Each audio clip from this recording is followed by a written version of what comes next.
1987 වර්ෂයේදී ඉන්දු ලංකා ගිවිසුම අත්සන් කිරීමෙන් පසුව ජනතා විමුක්ති පෙරමුණ රට පුරා භීෂණයක් ඇති කිරීමට ක්‍රියා කරනු ලැබුවා. ඒ අවස්ථාවේදී රටේ මර්මස්ථාන ආරක්ෂා කිරීමේ බලය ජේ.ආර්. ජයවර්ධන ජනාධිපතිතුමා විසින් කැබිනට් ඇමතිවරුන්ට පැවරුවා. බියගම ප්‍රදේශයේ තෙල් පිරිපහදුව ඩීසල් විදුලි බලාගාරය මහවැලියේ සිට කොළඹට විදුලි බලය ලබා දෙන මධ්‍යස්ථානය වෙළඳ කලාපය ලෙස ආර්ථික වශයෙන් වැදගත් ස්ථාන කීපයක් තිබුණා. ඒ ප්‍රදේශය ආරක්ෂා කිරීම සඳහා හමුදා කැඳවනු ලැබුවා.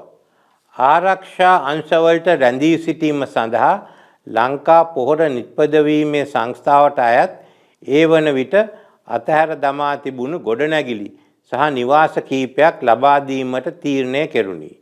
ඒ වන විටත් ලංකා විදුලි බල මණ්ඩලයේ නිලධාරීන් එහි නිවාස කීපයක පදිංචිව සිටියා. මේ භීෂණ කාලය තුලදී සපුකස්කන්ධ පොලිස් ස්ථානයට පහර දී ස්ථානාධිපතිවරයා මරා දැමු ලැබුවා. ඒ අවස්ථාවේදී ආරක්ෂක නියෝජ්‍ය ඇමති රංජන් විජේරත්න මහතා මට කතා කර යුද්ධ හමුදා හා පොලිස් නිලධාරීන්ගේ ආරක්ෂාව සඳහා නිවාස සංකීර්ණයේ හිස්ව පැවති නිවාස උන්ට ලබා දෙන ලෙස ඉල්ලා සිටියා. ඒ අනුව එවකට ඈවරකරු මගින් අදාළ නිවාස කැලණි පොලිස් අධිකාරී නලින් දෙල්ගොඩ මහතා වෙත පැවරීමට පියවර ගත්තා. පළාත් සභා මන්ත්‍රීවරයෙකු, සමුපකාර සමිති සභාපතිවරයෙකු, පොලිස් සාජන්ට්වරයා ඇතුළු පුද්ගලයන් කීප දෙනෙක් ඝාතනය කිරීම මේ අතර වාරයේදී සිදු වුණා. ඒ සමග තවත් පළාත් සභා මන්ත්‍රීවරයාගේ නිවසට පහර දීමක් කෙරුණා. කඩාවැටුණු ජනජීවය, ආර්ථිකය ගොඩනගමින් රටේ සාමය සහ ජාතික ආරක්ෂාව තහවුරු කිරීමට බලයේ සිටි ආණ්ඩුව විසින් කටයුතු කළා.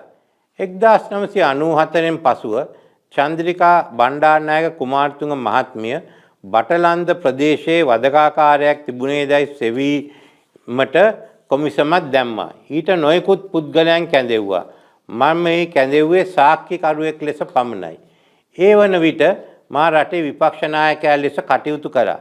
බටලන්ද කොමිසම් පත් කළේ සම්පූර්ණ දේශපාලන මඩගැසීමක් අරමුණු කරගෙනයි. නමුත් ඒ උත්සාහය සාර්ථක වුණේ නැහැ. වාර්තාවේ තීරණවල මා සම්බන්ධයෙන් සඳහන් කර තිබෙන්නේ ඇමති හැටියට පොලිස් අධිකාරිවරයා මගින් පොලිස් නිලධාරීන්ට නිවාස දීම නිවැරදි නොවන බවයි. එහි නියම ක්‍රමවේදය විය යුත්තේ පොලිස්පතිවරයාට නිවාස බාර දී ඒ හරහා අදාළ නිලධාරීන්ට පැවරීමයි. මේ ක්‍රියාකාරීකම නිසා මමත් නලින් දෙල්ගොඩ මහතාත් වක්‍රකාරයෙන් වගකිය යුතු බව කොමිෂන් වාර්තාවේ සඳහන් වෙනවා. කොමිෂන් සභාවේ වාර්තාවේ සඳහන් වෙන වෙනත් කිසිදු කරුණක් මට අදාළ වන්නේ නැහැ. ජනතා විමුක්ති පෙරමුණ 1988 90 කාලයේ කළ ත්‍රස්තවාදී ක්‍රියා රාශියක් ගැන කොමිෂන් වාර්තාවේ තීරණ සමාපatti නිරීක්ෂණ වලට දැක්වෙනවා. එහි පසුබිමත් කියවෙනවා. ජනතා විමුක්ති පෙරමුණ කළ දරුණු ත්‍රස්ත ක්‍රියා ගැන කොමිෂන් වාර්තාවේ 3 වැනි පරිච්ඡේදයේ දීර්ඝ වශයෙන් කරුණු සඳහන් වෙනවා. මුළු ඉතිහාසයම එහි ඇතුළත් කර තිබෙනවා.